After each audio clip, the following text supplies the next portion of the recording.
There's a fundamental misunderstanding people carry around with them. Almost like a psychological parasite, they believe they are prisoners of their emotions. They say things like, "I can't help it," or "that's just how I feel," as if feelings were chains, unbreakable, and their moods were written into stone. But that belief's a trap. Because what it really says is that your internal world, your peace, your mental clarity, your emotional stability, is all up for grabs. That any random person walking by can hijack your well-being with a few words. That traffic, or a text message, or a look, or a lack of appreciation, can completely derail your day.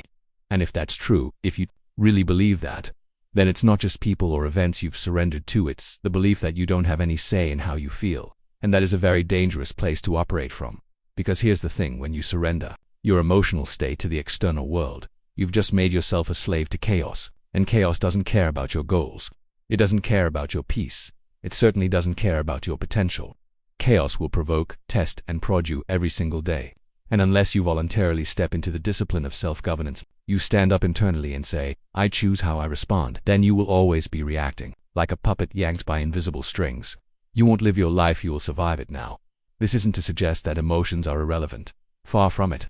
Emotions are real, they're powerful, but they are also informative, not instructive. They tell you something's happening, they don't tell you how to respond. That's your job. You feel anger that tells you a boundary might have been crossed. You feel sadness that tells you something meaningful might have been lost. You feel anxiety that tells you there's uncertainty or potential danger ahead. But none of these feelings mean you must lose control. You're not required to lash out in anger or drown in sorrow or collapse into anxiety. You can feel something deeply and choose not to act on it immediately. In fact, the higher aim of emotional intelligence is to separate stimulus from response, to insert that space, that breath, where your conscious self can intervene and say, "Let me think, let me choose." And this ability to pause, to reflect, to redirect, it's not some abstract philosophy. It's trainable. Just like you can train your body to become strong, you can train your nervous system to remain steady under pressure. But no one teaches us that. Schools don't teach it. Social media doesn't teach it. Most families don't model it. So, we grow up thinking that our reactions are automatic, inevitable, that our bad moods are justified simply because they exist, that if someone insults us, we must respond, that if we're offended, we must declare it, that if we're triggered, we're entitled to explode. But think about this. How many opportunities have you destroyed in your life because of an uncontrolled emotional reaction? How many relationships, jobs, projects, or moments of growth have you pushed away because you didn't regulate what was happening inside of you? And more than that, ask yourself, how much peace have you sacrificed for things that weren't even worth your time? That question leads directly into the second principle. Not everything deserves your energy. And this is where most people struggle, not just emotionally, but existentially, because we are constantly being bombarded with reasons to care. The world is screaming for your attention. Social media, for example, is designed to enrage you. Algorithms are coded to keep your brain in a state of constant stimulation, to push your buttons, to show you what will trigger you, not what will uplift you. Because your outrage is profitable, your distraction is currency. And if you're not awake to that, if you're not consciously choosing what deserves your emotional investment, you'll give your energy away to everything. Every meaningless headline, every internet comment, every negative opinion, every bit of gossip, every pointless argument. And then you'll wonder why you feel depleted all the time, why you're anxious, tired, angry, even depressed. You've scattered your psychological resources so thin that there's nothing left for what truly matters. And here's the irony. The people who are most easily offended, most reactive, most emotionally unstable, they're not more caring. They're more undisciplined. They haven't learned the skill of discernment. They haven't built that internal gatekeeper that says, not everything needs a response. Not every opinion matters. Not every slight is about me. They're at the mercy of the world because they haven't built a world within themselves that's stronger than the one outside. And if you don't build that inner structure, if you don't take responsibility for the architecture of your mind, someone else will build it for you. Your past will build it. Your trauma will build it. That voice in your head that tells you you're never enough, it'll take the bricks and mortar and create a prison. And then you'll spend your life reacting to things that have nothing to do with your highest self. So what do? You start by drawing a line. You decide, what actually matters to me? What is worth my emotional investment? You begin filtering the stimuli in your life, not out of apathy but out of intention. You say, no, I won't argue about politics with strangers online. No, I won't get pulled into family drama that repeats the same cycle every year. No, I won't give my mental energy to people who are addicted to conflict. You reclaim your focus, and focus is everything, because where your attention goes, your energy flows. And where your energy flows, your life grows. And that's what this is really about. It's not about being passive, or uncaring, or emotionless. It's about choosing your battleground. It's about becoming so rooted in your values, so clear about your goals, that anything which doesn't serve them is automatically disqualified from your attention. And yes, that takes time, it takes practice, it takes pain sometimes. Because emotional detachment isn't always peaceful at first. It can feel cold, lonely. You'll want to prove your point. You'll want to win the argument. You'll want to be seen, validated, vindicated. But all of that whole psychological dance is the ego trying to avoid stillness. It's the mind trying to escape its own silence. But silence is where power lives. Silence is where decisions are made. Silence is where the weak become strong, and the strong become wise, you see. The moment you stop reacting to every little thing, that's the moment you realize how much noise you used to tolerate.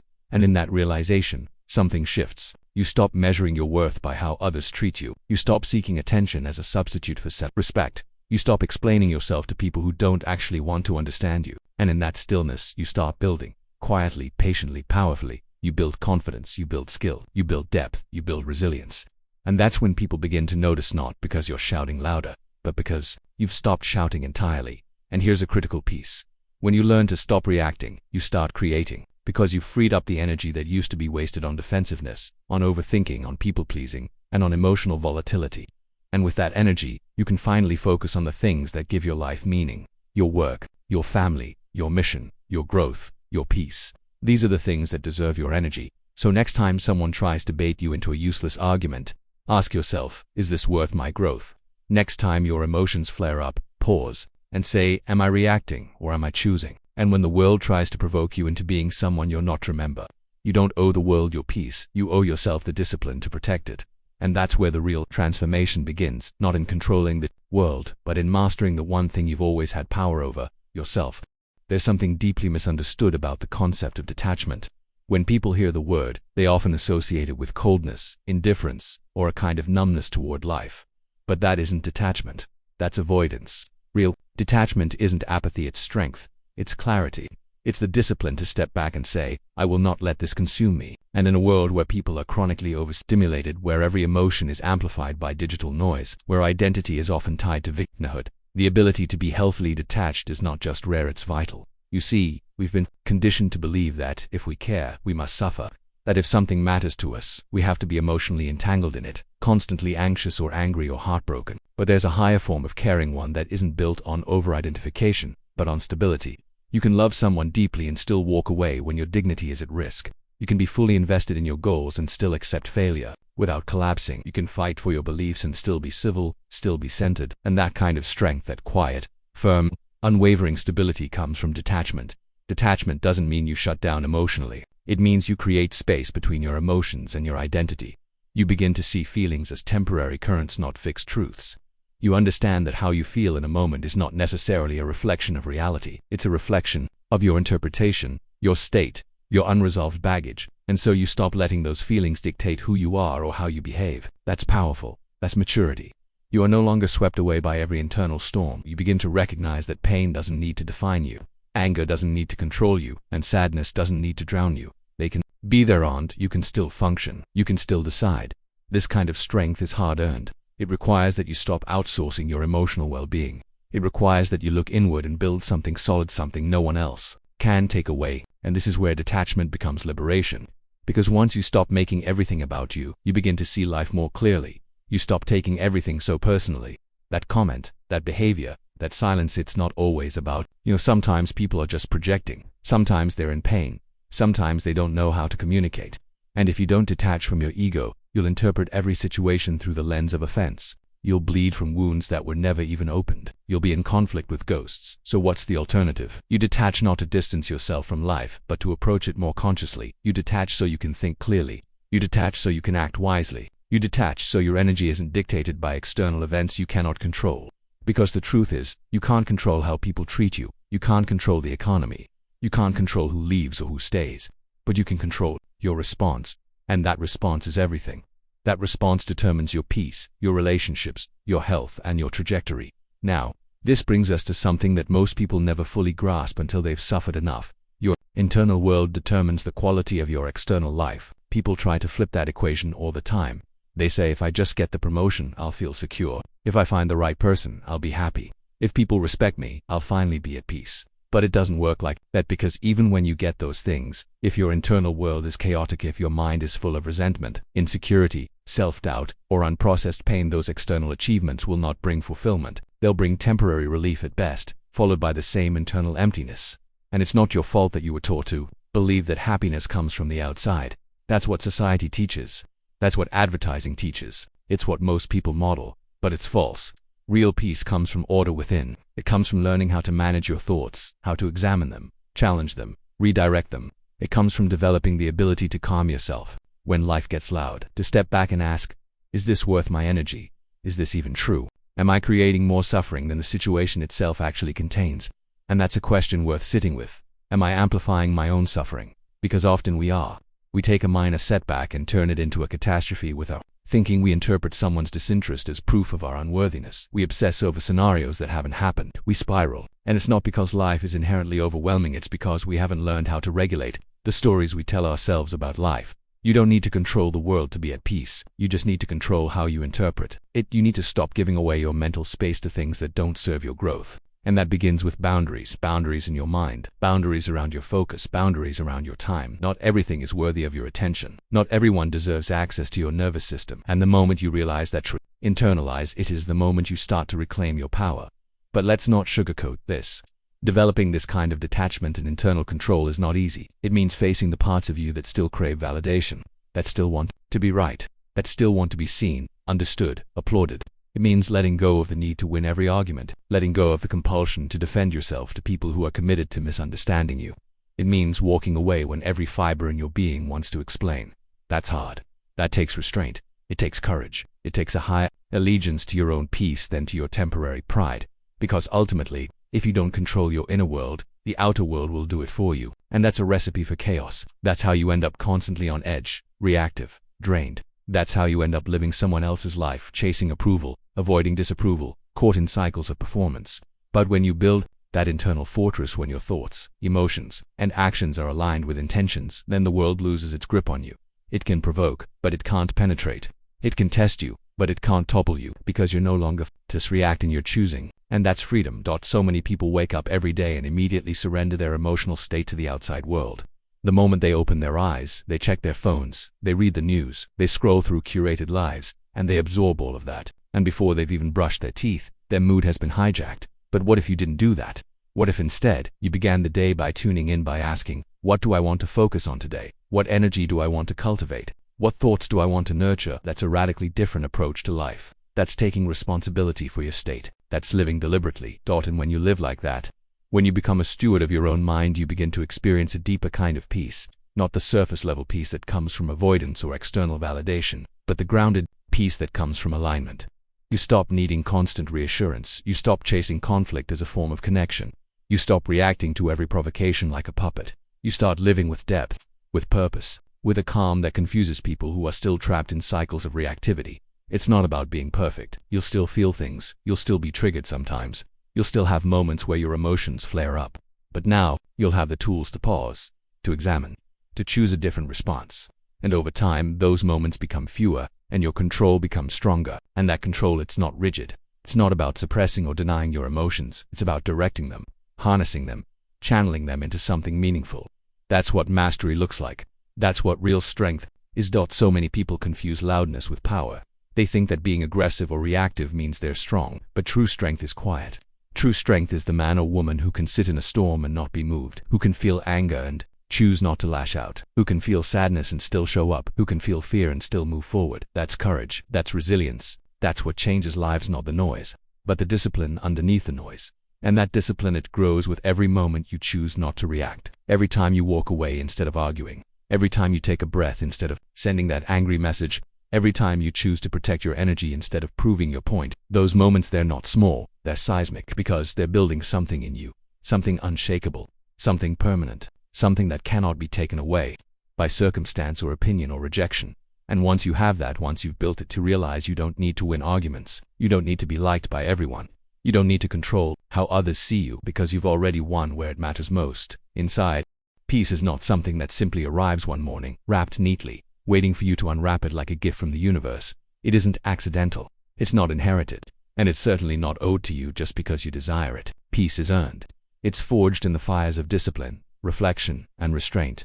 It's the result of small, often invisible, repeated acts of courage, of saying no when your impulses beg for yes, of walking away when your ego screams for retaliation, of staying silent when everything inside you wants to erupt. And if you look carefully at your life, at the parts of it that are still unsettled, still chaotic, still reactive, you will likely find areas where peace has not yet been earned. You've hoped for it, maybe even prayed for it, but you haven't built it, you haven't fought for it. Because make no mistake, peace is not passive. It's not about closing your eyes and pretending everything is fine. It's not about avoiding conflict or discomfort. That's cowardice dressed in spiritual language. Real peace is active. It demands you confront the places where you're still enslaved by your past, your conditioning, your emotional patterns. It requires boundaries, not walls, but firm, honest, uncomfortable boundaries. Boundaries with people who continually drain you. Boundaries with habits that keep you small. Boundaries with thought patterns that spiral you into anxiety and self-pity. And those boundaries, they require effort. They require clarity. You have to sit down with yourself and get painfully honest. What have I allowed in my life that has cost me peace? What patterns am I repeating that sabotage the very stillness I claim to want? This is where reflection becomes not just helpful but absolutely necessary. Most people live reactively. They don't think. They repeat. They live that out their parents' fears, their society's values, their trauma scripts, and they do it unconsciously, day after day, reacting, blaming, defending. But there comes a moment, if you're brave enough, when you stop and say, I am the common denominator in my life. Not in a way that blames you, but in a way that empowers you. Because if you're the common denominator, then you're not powerless, you're not cursed, you're not doomed, you're simply untrained, unaware, and that's changeable. But that change won't happen by accident. It happens through daily choices. It happens when you begin noticing the moment your peace starts to slip away. That moment you feel your chest tighten, your thoughts spiral, your breath shorten. That's not just anxiety, that's a signal. A signal that something's off. And instead of just numbing it, or distracting yourself, or pretending it's not there, you start investigating. You ask yourself, what just happened? What thought preceded this feeling?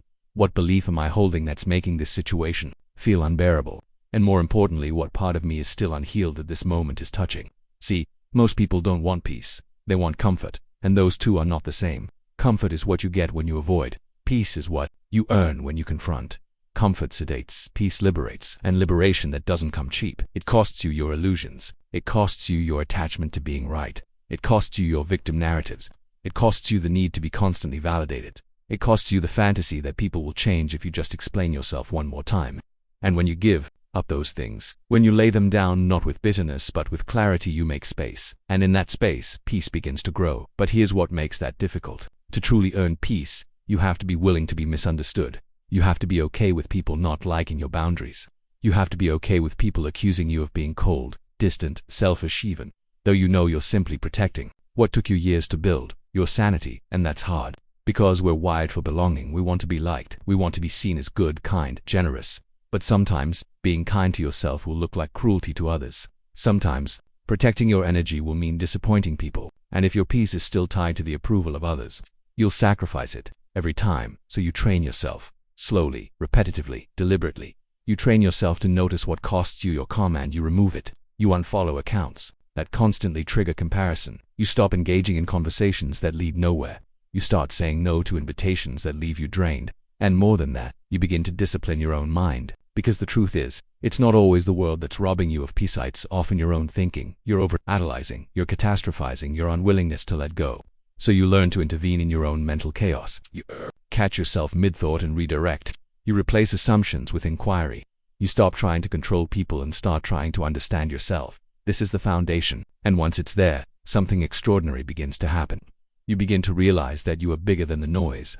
That people's opinions, petty arguments, even temporary setbacks, none of it defines you. None of it owns you.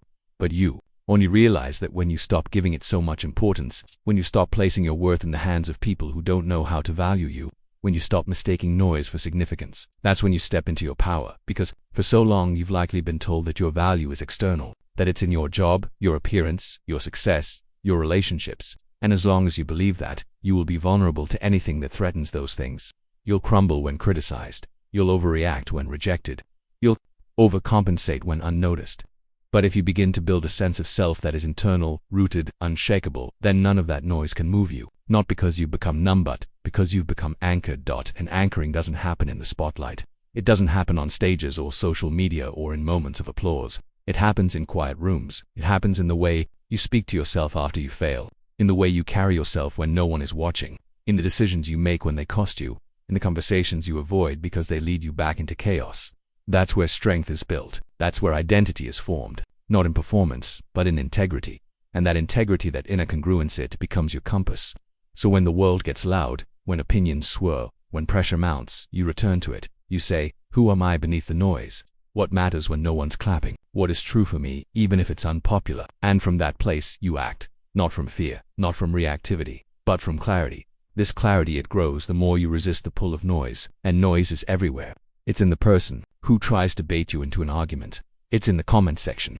It's in the subtle dig disguised as humor. It's in the backhanded compliment. It's in the silence after your vulnerability. It's in the ghosting, the misunderstanding, the rejection, and all of it. It's trying to pull you into a lower frequency, into defense, into drama. But you don't have to enter. You can observe the invitation and decline. You can say, that's not mine to carry. You can walk away without explanation. You can remain calm without proving your worth. And people might not understand. They might say you've changed. They might say you're detached, distant, aloof. And maybe you are. But not because you don't care, because you care deeply. You care about peace. You care about growth. You care about not repeating cycles. And if caring about that makes you seem distant, then so be it. Because the alternative is to remain tangled in arguments, in old identities, in reactions that only confirm your worst fears about yourself. And that is too high a price to pay. So, you return again and again to the question, is this worth my peace? And not everything will pass that test. Not every conversation, not every connection, not every comment. And that's okay, because when you finally understand that not all noise is equal, that not all attention is nourishing, that not all validation is rooted in truth, you stop chasing shadows, you start choosing light. And in that light, you become untouchable, not because you're invincible, but because you've become intentional. An intention, that's the real armor. It protects you without closing you. It grounds you without hardening you. It gives you the strength to be soft, the courage to be calm, the power to be still in a world addicted to movement. And that stillness, not stagnation, it's not laziness, it's presence, it's alignment. It's the kind of presence that intimidates people who are still running from themselves. Because stillness demands self-awareness, and self-awareness, that's rare, that's uncommon, but it's the birthplace of everything good, everything enduring, everything real.